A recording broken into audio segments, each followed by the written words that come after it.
All right, thank you very much, Sarah. Now joining me, so happy to have Karen Seeley, design and renovation expert. How are you? I'm great. It's great to be here. Welcome to Ottawa. Thank you. The Home and Design Show going on at the CE Centre this weekend. Let's start by talking about how people obviously would know you.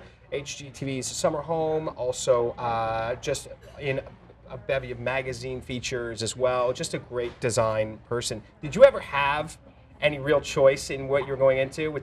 Wasn't Dad like in the trades? Yes, Dad was in the trades, although he kept saying, you know, you learn to use tools, but then go off to university. And I did, and I kind of did one degree and then did another degree and ended up degrees here and there. Yeah, a couple. And then I bought my first house, and my dad and I renovated, and I had so much fun. Right. I kind of had this epiphany that I had to go back to school.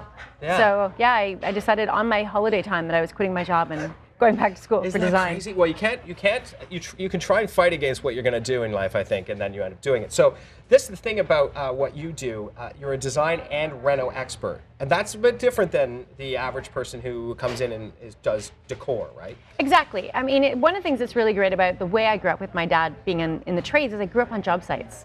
And so it's not just about, throw that over there and that would look great over there. It's about, let's take advantage of that plumbing stack and let's have all of our washrooms and all of our plumbing on this side of the house. See, those are things I need someone who knows what's up to think about, because it's after the fact where you're like, I don't like the bump in that wall. Why did that have to happen, right? And often it doesn't. And sometimes it also makes more sense to rip out more than you think to replace, for example, a cast iron stack that may rust in a few years, and then you have issues down the road and you have a brand new kitchen in there. Wow. So sometimes it does make sense to kind of go a little bit further and fix some of the bones, so you never have to worry about them again. So let's fast forward to this weekend. This weekend at the CE Centre Home Renovation, Home and Design Show, and you're going to be doing a great presentation where, when are there specific times and people can just drop by and look for the times and check you out? Yes, I'm on this afternoon, 4 o'clock, and tomorrow at 2.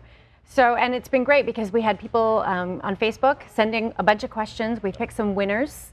And the questions that we end up picking were things that I think most people can relate to. So we've got some kitchen questions, we have some dining room questions, some bedroom questions. And so we get to walk through and tell people kind of, where do you start, what do you do, how do you tackle these jobs? Well, it's nice, you know, everybody talks about it, and I think it's probably still true. Kitchens and bathrooms are the ones that add value to your home, and they make the biggest difference too, right? Definitely. Yeah. And walk-in closets.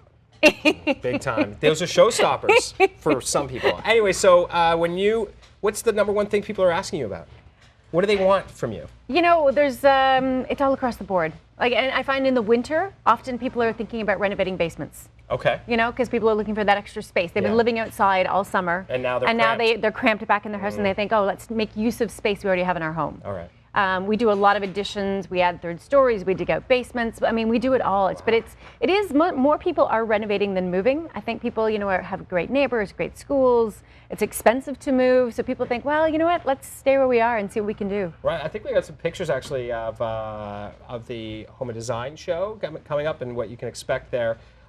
You're just going to move through different spaces, I think, there as well. Yes. And you can find more info at kennyshows.com. I guess that's the difference between the kitchen before and after. Yeah, and it's just, there's simple things. Like, for example, in the first picture, they'd painted a very, you know, standard door, hunter green, and the trim was hunter green. And meanwhile, these are not things we want to draw attention to. Okay. So one of the great design tips is, if you're thinking about drawing your eye to something, make sure it's something you want people to look at. Right. And it's amazing how by pulling a cabinet out, we can make a fridge look more built in. Exactly, yeah, I noticed that. And that makes the fridge kind of disappear. Exactly. Because I don't need that to be a focal point. No, they're utilitarian. Yeah. So we want our backsplashes and our countertops and our faucets. Now we're looking at living space. Yes. Okay. These are difficult because there's a rad under the window. There's really no focal point. It's not obviously a very inviting room.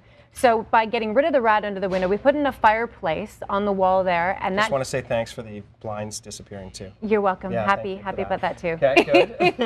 And one of the things important in this is a great lesson, is when you're thinking about the placement of the fireplace, that fireplace is not centered on the wall.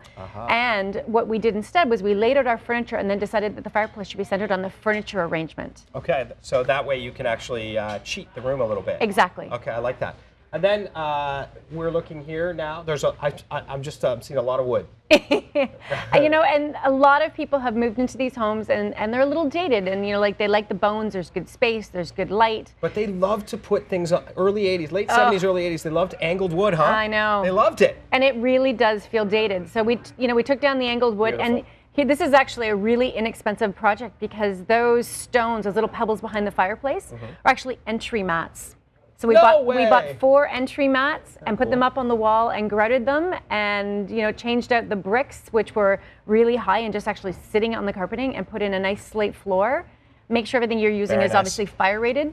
All sorts of great, smart ideas from Karen Seeley this weekend at the CE Center. Today at 4, tomorrow at 2, and I've actually got a bunch of 4 passes. Really? 4 passes to give away, so you could go and check out Karen and all the cool stuff at the Home and Design Show this weekend. We're going to ask you, let's see, what should we ask? I usually just leave it to the last second and think about it, but I have so many in my head. Okay, so when you have an off-center fireplace or focal point in a room, what can you do to make that better? Ottawa contest at ctv.ca. You can change the furniture, just saying. And you can do that. Ottawa contest at ctv.ca. We'll send you there. Have a great time. Thank you. Good luck. I know that you're working on a book and everything. You've got a few things percolating, yes. Good. Because we need to see more of you, honestly. Oh, thank you. Yeah, I love your stuff. All right, cool. Check her out this weekend and today at 4, CE Center.